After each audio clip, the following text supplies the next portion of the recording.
In the golden corridors of the Maasai Mara, where wildlife writes its stories in blood and dust, the winds still echo the roars of the legendary Four Musketeers: Hunter, Morani, Sikio, and Scarface. These kings ruled with iron fists and bravery, leaving behind a legacy that cannot be forgotten. That legacy lived on in descendants spread across the reserve, but two stood out with the same passion for achievement, expansion, and rule. They were the strong young lions Red and Tatu, heirs to the lineage of warriors who grew up under the shadow of the greatest lions. But they were not merely shadows of the past. As expected, they wove their own story. When danger called, they were the first to respond. When the jungle challenged them, they resisted with courage.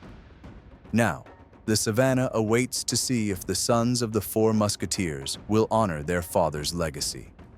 Red and Tatu were even mentioned in the BBC's Dynasties series.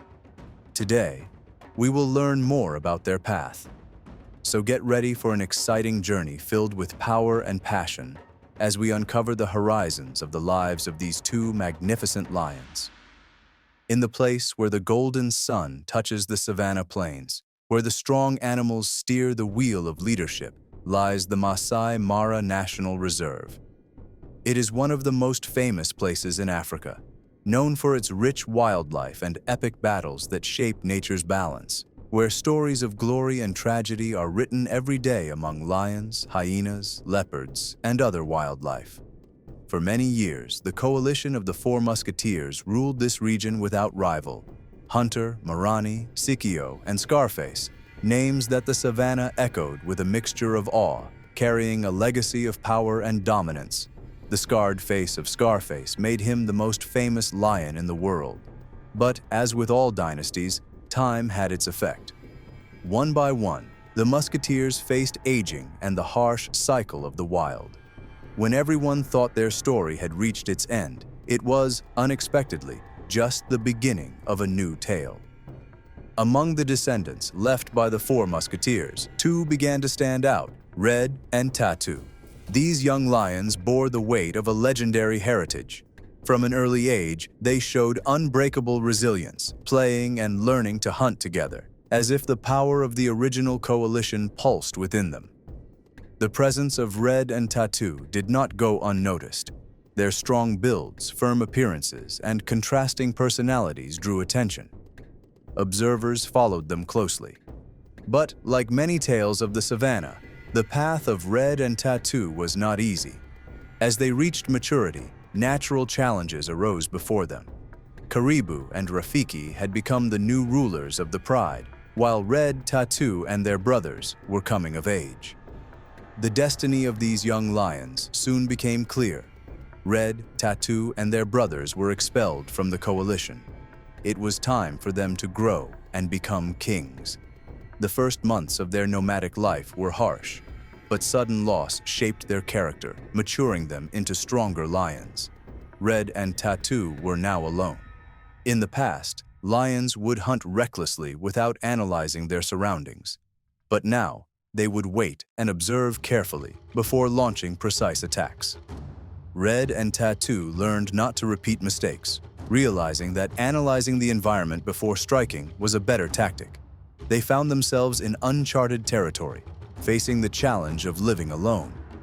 To become stronger, they needed allies. It was time to overthrow another coalition and claim their throne.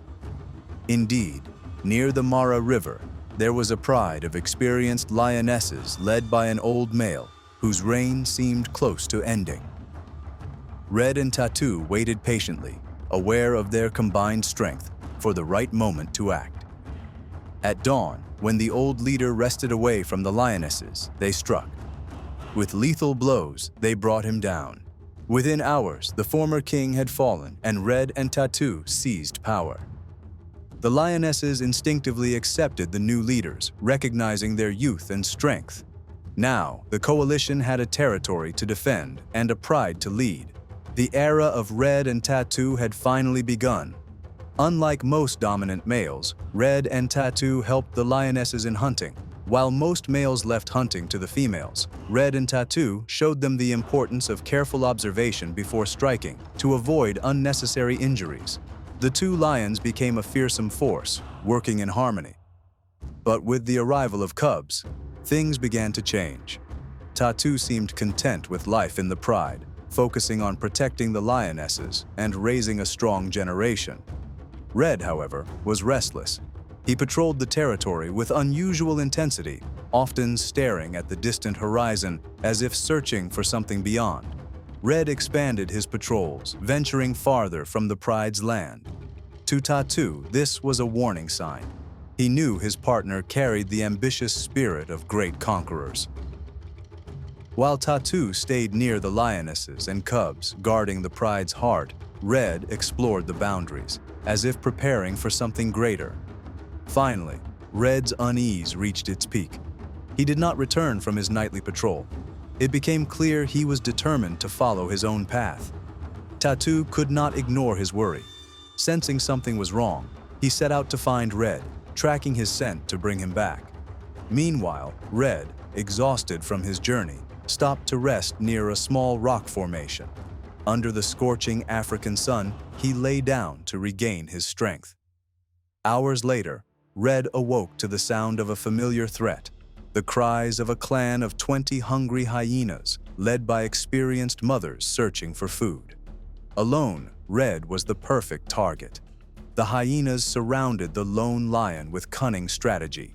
Their leader commanded swift, evasive attacks, forcing Red to waste energy on defensive moves. Each strike was designed to sap his strength, making him slower and more vulnerable.